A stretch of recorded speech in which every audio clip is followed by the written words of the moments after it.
Shubor nakashlem jong unongsan hima. Sembut Menteri Rangba Kajala Uba Preston Tensong, Ulaong Bakajingkem Mikidukhat Seng Bhalang Harilum Garo, Halor Kajingmi Kajingkulmar Hakatikathan Kadenamar Habban Yan Katkum Kaan. Yakani Uba Preston Ulakren Shakilat Pathai Kubor Hakar Pautrik Leber Archar Punrio, Halor Kajingpurngam Ki Seng Bhalang Hagaru Hills, Balada Ompelat Yakinong Yalam Bat Kidukhat Seng Bhalang Balashakem, Kajingkulmar Kanangjur Shu.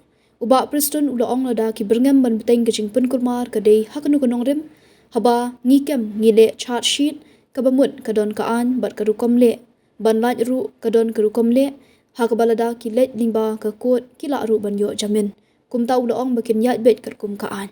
Ula Kerpat Ikipat Ba Kamtam Hagaru Hills Bakin Long Jai Jai, Namar Baya Kajingkwa Jongki Lada Pensangi Shwa Yaki Election, Bat Kasorkar Kala Ailat Ru Yaka District Council GHADC, Ban penjalan yang kesamui terikam jongka.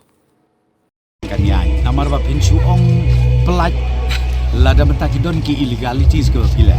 Kadon ka an ban terikam te ngingi hapat terikam ka an. Man ngemla ru aga joko por ban su ai like lan kat bamon. De ko mau pi ka an kan yan. Te nga kerpat ru ya barok mengidei ban burom ya ka an. Kamla ban ong bapin ya kat bamon le bamon kata ngatrai ngin priang kamtam hadin ba nging la puspun nakaleng sarkar hadin la puspun redang don nikin jing persyang ban le kum ni kum tai te nakadau ngin nam ai lat ki bapum kidi lapi ong hakaru hills lapi ong hak hasil lapi ong hajanti hangong kamud ni kwa pakaan kan ya bat ba ngin nam ai lat ki bakum kidi gi janjing dia bakin kita kamtam ya ka syong sengai apa kejelajah ni berapa. Ni kajing berngam je Seng Bhalang yang ada mempelak itu di Basyakem. Kajing yaki dengan kontinu. Pi kabangadon ban ong dak away.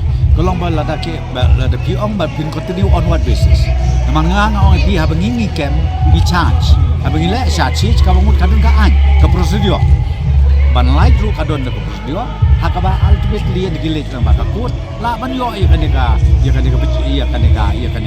jamin jadi kabagi ong kabit di kum kita long ngatrai kum mau pi nakaliang jongkaan ini kum ade banyak kat kum ka lenti kat kum ka ke ngakerpat bagi baik ba maksud dong khamtam mentah ko karul lakin long ke ba jai ya ka eka jingkwa ajang angnut joki nila postpone ni election pada ka jok por ni ai la ru ki dis council bahkan trekam banle ya kiniki ke constitutional obligation baki gidai